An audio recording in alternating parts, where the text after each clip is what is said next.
ज्यादा समय नहीं लूंगा। मैं जानता हूं कि यहाँ बहुत अच्छे वक्ता हैं और बहुत अच्छी बात कहेंगे।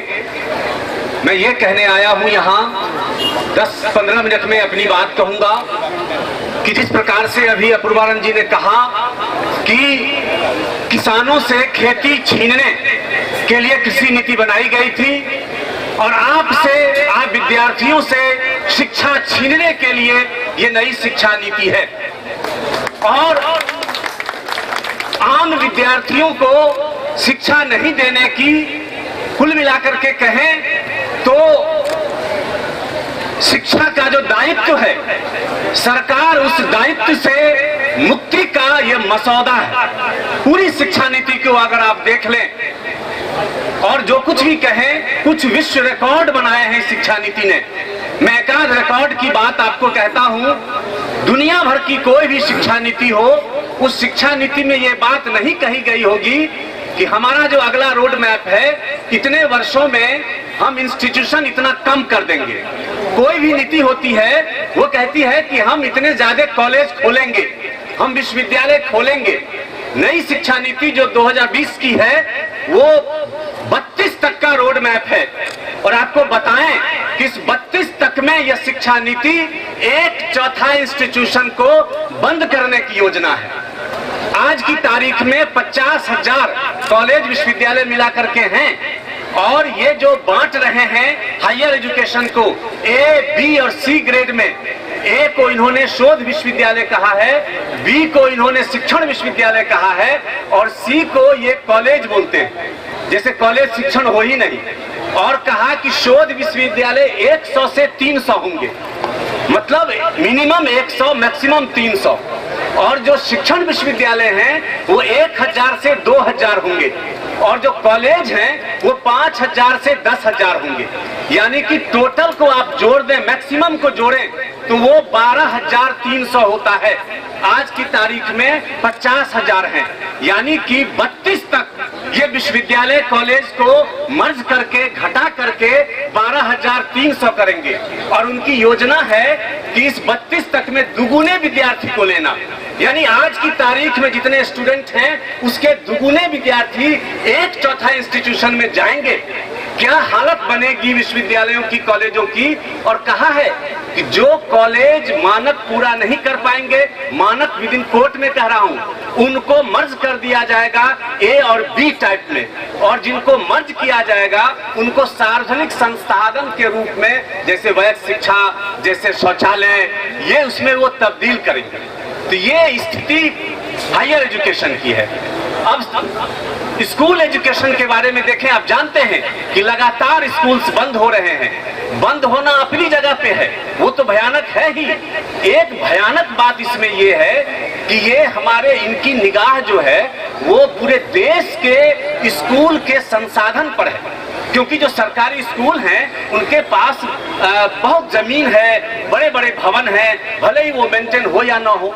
हमारे मधुबनी में वाटसन स्कूल बड़ा सा कैंपस है, उसके आधे को सरकार को दे दिया गया है और उसमें वो ऑल इंडिया बैडमिंटन कुछ स्पोर्ट्स क्लब खोलेंगे वो। तो इस तरह से उसमें लिखा हुआ है कि जो स्कूल्स हैं उसके संसाधन नियरेस्ट उस शहर के प्राइवेट स्कूल को दिए जाएंगे। न सिर्फ संसाधन बल्कि ह्यूमन रिसोर्स संसाधन भी, शिक्षक भी, प्लेग्राउंड भी, प्रयोगशाला भी, ये सारी चीजें आधे समय में अपना स्कूल चलेंगे और आधे में हायर करेंगे, भाड़े पर दे देंगे वो प्राइवेट स्कूल को। अब आप समझ सकते हैं कि प्राइवेट स्कूल का टाई लगाया हुआ, अच्छे कपड़े लगते पहने हुए जब उसमें खेलने आएंगे, जब प्रयोगशाला में आएंगे, तो जो सरकारी स्कूल के बच्चे तो वैसे ही साइड हो जाएंगे। तो कहने का मतलब है कि धीरे धीरे कई स्तरों पर, एक स्तरों पर बंद करने के लिए, और बंद करने की जो इनकी साइकोलॉजी है, जो लॉजिक है, वो अद्भुत है। वो लॉजिक जरा समझें। कहते हैं कि जहां बच्चे कम हैं उस स्कूल को हम बंद कर देंगे। भैया, भारत जो देश की जो ज्योग्राफी है उसमें कम ज्यादा का कोई मतलब ही नहीं है। हमारे यहाँ पहाड़ है, हमारे यहाँ बालू है, जंगल है, वहाँ स्वाभाविक है कि कम बच्चे होंगे। हमारी कोशिश होनी चाहिए कि जहाँ कम बच्चे हैं वहाँ हम बच्चे को लाएं। कोशिश हमारी ये नहीं होनी चाहिए कि जहां बच्चे कम हैं उस स्कूल को हम बंद कर दें। पूरी योजना बनी हुई है, और गुजरात हो कि झारखंड हो, बिहार का हवाला भी साथी ने दिया, हजारों के पैमाने पर स्कूल बंद हो रहे हैं और भविष्य में होंगे, और जो नहीं होंगे उसके लिए संसाधन भाड़े पर देने की व्यवस्था हो गई है। सही कहा अपूर्वानंद जी ने कि नीति नहीं है, अनीति है।